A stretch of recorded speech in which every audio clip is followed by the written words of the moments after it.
Good morning दोस्तों। मैं राजन कुमार अपने यूट्यूब चैनल पे आप सभी का हार्दिक अभिनंदन करता हूँ। आज का हमारा टॉपिक है चीनी साहित्य। चीनी साहित्य के बारे में हम लोग जानेंगे और दूसरा हमारा टॉपिक है अरबी साहित्य। इससे पहले मैं एक पॉजिटिव वाक्य आप लोगों के बीच रखना चाहूँगा। जो व्यक्ति अपने कर्मों में निष्ठावान रहता है उसे भाग्य स्वयं रास्ता दिखाता है।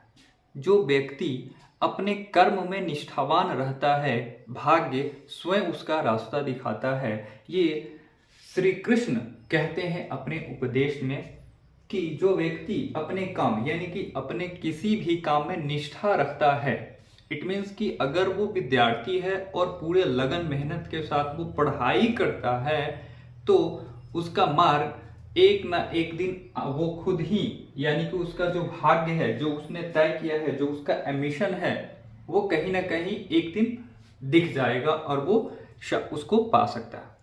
तो आइए चलिए हम आज के टॉपिक को स्टार्ट करते हैं। जानकारी छोटी लेकिन महत्वपूर्ण में जो हम लोग का टॉपिक है चीनी साहित्य। चीनी साहित्य में अगर हम बात करें तो भारत में आने वाले जो चीनी इतिहासकार हैं, सबसे पहले देखते हैं तो फाहियान आते हैं, फिर ह्वेनसंग आते हैं, फिर एत्सिंग आते हैं। ये तीनों चीनी साहित्यकार हैं जो भारत की यात्रा करते हैं और उसके बारे में अध्ययन करते हैं। फिर वो अपनी कुछ न कुछ चीज़ें प्रस्तुत करते हैं, अपनी राय को प्रस्तुत करते हैं, अपने विचार को प्रस्तुत करते हैं भारत के प्रति। तो आइए हम एक एक करके समझते हैं कि आखिर ये चीनी साहित्यकार जो भारत भ्रमण करने आए और क्या क्या चीज़ें भारत को बताकर गए और छोड़ कर गए। तो सबसे पहले मैं बात करता हूँ फाहियान की। फाहियान एक चीनी साहित्यकार थे। वो गुप्त के शासक यानी कि गुप्तों का जो समय चल रहा था, समय काल चल रहा था, उस समय फाहियान आए थे। उस समय गुप्तों के जो शासक थे वो थे चंद्रगुप्त विक्रमादित्य। चंद्रगुप्त विक्रमादित्य के समय जो फाहियान थे वो भारत भ्रमण करने के लिए आए थे।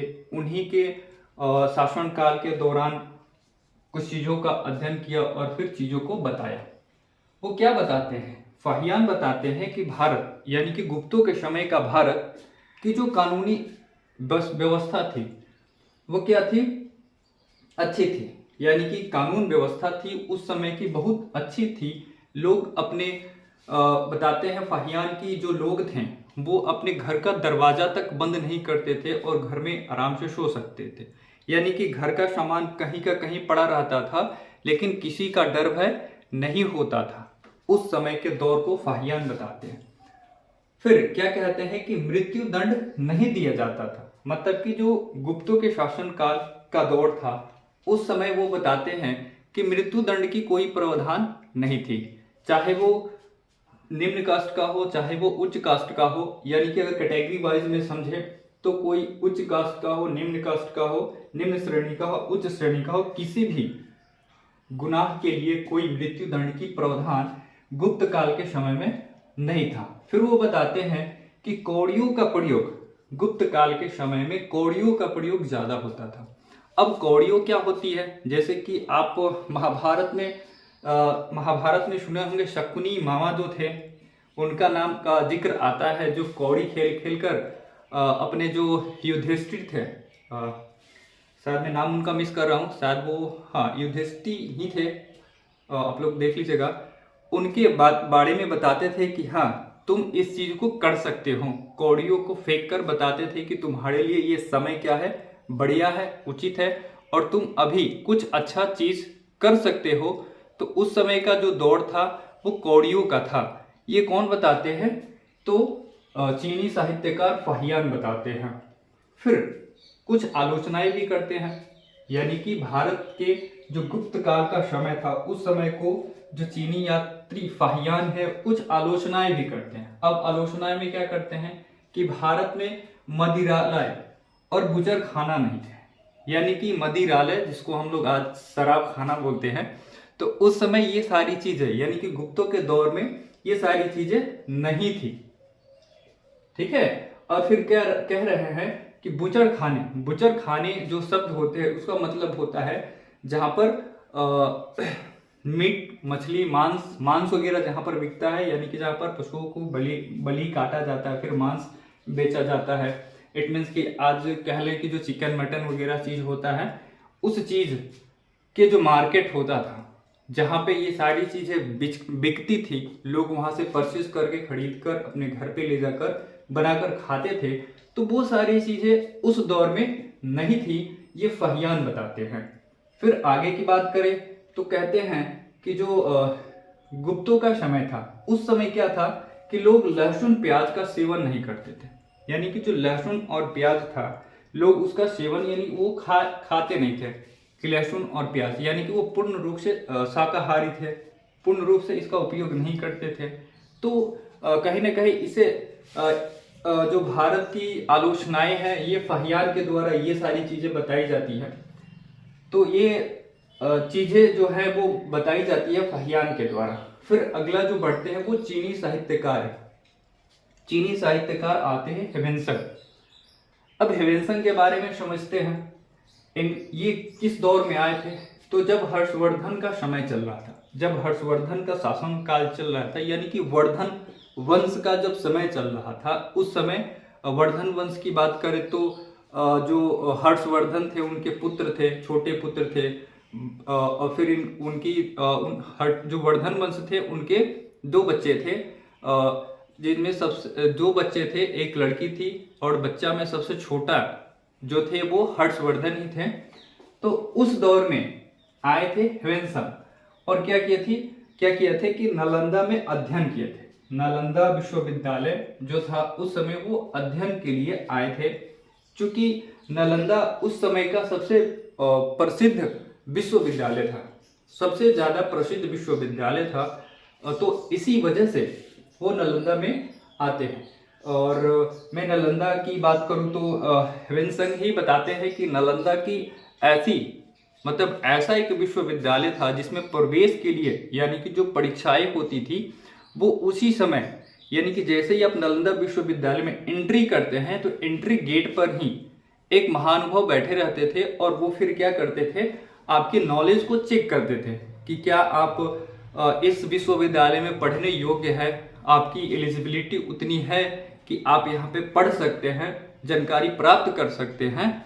फिर कहीं ना कहीं जाकर आपको एंट्री मिलती थी, यानी कि कहीं ना कहीं आप समझे तो एंट्री पाने से पहले ही क्या होता था कि एग्जाम होता था, और उस एग्जाम में आप, यानी कि उनके साक्षात्कार कहले के समय, अगर आप अच्छे से क्वेश्चंस के जो आंसर्स रिप्लाई कर देते हैं तो कहीं ना कहीं जाकर आपको उसमें एडमिशन मिल जाता है, फिर आप उसमें पढ़ाई कर सकते थे। फिर वहीं ह्वेनसंग की बात करें तो भारत में नालंदा अध्ययन के बाद फिर वो जिक्र करते हैं कि यहाँ की कानूनी व्यवस्था खराब थी। अगर आप इन दोनों चीनी यात्रियों की कंपेयर करें, जैसे कि पहले मैं बताया था फाहियान कहते हैं कि कानूनी व्यवस्था गुप्तों के समय अच्छी थी, वही दूसरी तरफ ह्वेनसंग को देखते हैं तो वो कहते हैं कि जो हर्षवर्धन का शासन व्यवस्था था वो क्या था, अच्छी नहीं थी, यानी कि खराब थी, यानी कि चीजें और दौर क्या था, अलग अलग हो गया। तुरंत ही देखे कुछ समय या कुछ शासक के आते समय, यानी कि शासक जैसे ही बदलते हैं चीजें भी बदल जाती है। तो उस दौर में आप देखें कि कानूनी व्यवस्था सबसे अच्छी से खराब हो गई। फिर ह्वेनसंग के द्वारा ह्वेनसंग भारत भ्रमण के लिए सबसे इंपॉर्टेंट क्वेश्चंस उनके किसी भी कॉम्पिटिटिव एग्जाम में आपको मिल जाएगा कि ह्वेनसंग आए थे तो स्थल से, लेकिन गए थे जल मार्ग से। ये एक बहुत बड़ा क्वेश्चंस बनता है ह्वेनसंग के नाम को लेकर कि ह्वेनसंग आए थे जल मार्ग से, यानी कि स्थल मार्ग से, यानी कि वो पैदल करके वो आए थे, लेकिन जब गए, यानी कि भारत को भ्रमण करके, भारत में शिक्षा को प्राप्त करके जब वो यहाँ से गए तो वो किससे गए थे, वापस जल मार्ग से, यानी कि समुद्र की मदद से, यानी कि जो नाव बोट वगैरह शिप था उससे गए थे भारत के भ्रमण करने के बाद। फिर चीनी यात्रियों में अगला क्रम आता है एत्सिंग का। ये इत्सिंग किसके दौर के थे? तो 7वीं शताब्दी के अंत के दौर के थे। मतलब कि जब 7वीं शताब्दी अंत पर था, अंतिम चरण पे था, तो इत्सिंग भारत भ्रमण के लिए आए थे। अब हम इत्सिंग के बारे में समझे कि आखिर इत्सिंग भारत क्यों भ्रमण करने आए थे। तो इनके बारे में ये आए थे नालंदा, विक्रमशिला, यानी कि ये भी अध्ययन की दृष्टि से ही भारत आए थे और इन्होंने नालंदा विक्रमशिला विश्वविद्यालय में अध्ययन किया। फिर ये शिक्षा के बारे में चर्चा करते हैं कि नालंदा में किस तरीके से शिक्षा दीक्षा मिलती है, फिर कैसे कैसे करके लोग वहाँ पर अपने शिक्षा को प्राप्त करते हैं, उसकी रहने की व्यवस्था क्या है, वहाँ पे लाइब्रेरी की व्यवस्था क्या है, मतलब उस चीज़ का विवरण प्रस्तुत करते हैं कि उस दौर की शिक्षाएं नालंदा और विक्रमशिला जैसे विश्वविद्यालय में कैसे शिक्षा मिलती थी। तो ये कुछ चीनी साहित्यकार थे जिनके बारे में अभी हमने समझा कि वो क्या क्या किस लिए भारत आए थे और उनकी क्या क्या भूमिका रही, भारत क्या क्या नजरिया रहा भारत को देखने का। फिर मैं आगे बात करता हूँ अरबी साहित्य की। अरबी साहित्य में अगर हम बात करें तो अरबी साहित्य में सबसे प्रख्यात यानी कि सबसे मशहूर, सबसे प्रसिद्ध अगर कोई इतिहासकार है तो वो है अल-बरूनी। तो अल-बरूनी चूंकि 11वीं शताब्दी में आए थे, लेकिन मैं पहले जो उनसे पहले कुछ इतिहासकार भारत भ्रमण के लिए आए थे मैं उनका जिक्र कर लेता हूं, फिर आगे बढ़ूंगा अल-बरूनी पे कि आखिर अल-बरूनी में क्या ऐसी चीज रही कि उनको खास महत्वपूर्ण सबसे प्रसिद्ध का दर्जा दिया जाता है। तो आइए देखते हैं अरबी साहित्य में सबसे पहले आते हैं सुलेमान। ये कब के दौर के थे? तो ये 9वीं शताब्दी के दौर थे और इन्होंने गुर्जर प्रतिहार, पाल वंश, ठीक है, गुर्जर प्रतिहार और पाल वंश के बारे में राजनीतिक, सामाजिक और आर्थिक पर वर्णन करते हैं कि उस समय यानी कि जब गुर्जर प्रतिहार का दौर चल रहा था तो उस समय वहां की राजनीतिक व्यवस्था क्या थी, आर्थिक व्यवस्था क्या थी, यानी कि राजनीतिक तौर पर क्या वहां पे व्यवस्थाएं चल रही थी, कैसे कैसे लोगों का जीवन चल रहा था। फिर अर्थव्यवस्था की बात करें कि लोग कैसे अपना भोजन यापन करते थे या जीवन को चलाते थे, कैसी कैसी वहां की व्यवस्था थी। फिर तीसरी बात आती है कि सामाजिक व्यवस्था क्या थी, समाज के ऊपर कैसे कैसे समाज, मतलब कि समाज को किस स्तर पे देखा जाता था, कैसे समाज को डिवाइड भी किया गया था कि अगर मैं बात करूं प्राचीन समय की सामाजिक व्यवस्था की तो 4 भागों में डिवाइड किया गया है, या फिर मुख्यतः हम समझ सकते हैं कि एक सवर्ण था और एक निम्न वर्ग था। तो इस हिसाब से सामाजिक व्यवस्था चली आ रही थी और वो सामाजिक व्यवस्था सुलेमान के समय भी था जिसका वो 9वीं शताब्दी में जिक्र करते हैं। फिर अगला बढ़ते हैं अरबी साहित्यकार में। अगले जो साहित्यकार आए थे वो क्या थे? अल-मसूदी। ये भारत भ्रमण के लिए आए थे लेकिन 10वीं शताब्दी में आए थे और 10वीं शताब्दी के बारे में बताएं और उस समय का कौन सा शासक थे और कौन से दौर चल रहा था उसके बारे में जिक्र करते हैं अल-मसूदी। ये मतलब थे कहाँ के, इसके बारे में जानते हैं। तो सबसे पहले ये तो बगदाद के थे, ठीक। जो अल-मसूदी थे वो बगदाद की यात्री थे और वो फिर भारत भ्रमण के लिए आए थे। तो उस दौर में गुर्जर और प्रतिहार या फिर राष्ट्रकूट का दौर चल रहा था, यानी कि उस समय गुर्जर प्रतिहार और राष्ट्रकूट का दौर चल रहा था। उस समय अल-मसूदी बगदाद से भारत आए थे और भारत का भ्रमण कर रहे थे, ठीक है।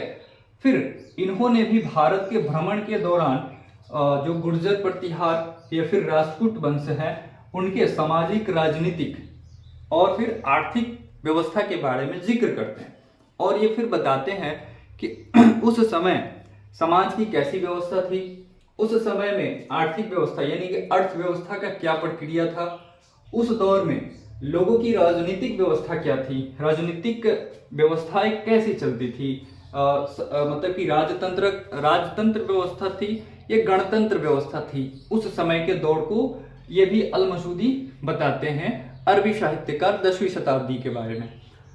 फिर उसके बाद मैं बताऊं तो अगला है अल-बरूनी जो कि 11वीं शताब्दी में आए थे और इनको सबसे महत्वपूर्ण यानी कि सबसे खास और सबसे प्रसिद्ध अरबी साहित्य के रूप में जाना जाता है। इन्होंने भारत का भ्रमण किया था।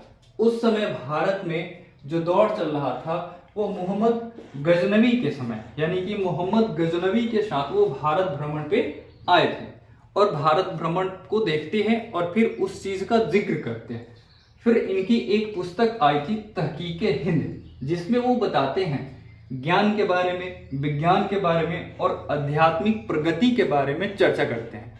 तो इस हिसाब से अल-बडूनी कहीं ना कहीं खास होते हैं और वो जिक्र करते हैं कि आखिर भारत को अगर डेवलप करना है, विकास करना है, तो उसको ज्ञान की जरूरत है, और जब अगर ज्ञान उसके पास हो जाए तो फिर उसको विज्ञान की जरूरत है, और फिर जब विज्ञान आ जाता है तो फिर तर्क वितर्क होना शुरू हो जाता है, और फिर कहीं ना कहीं अध्यात्म की भी चर्चा वो बताते हैं कि आपको अध्यात्म की भी चर्चा करनी चाहिए। तो इस हिसाब से आप समझ सकते हैं कि ये क्यों खास है। तो मैं आज के इस वीडियो में आप सबका इतना तक ही सीमित करता हूं, क्योंकि फिर मिलेंगे किसी नेक्स्ट वीडियो में। तब तक के लिए जय हिंद, जय हिंद, जय हिंद।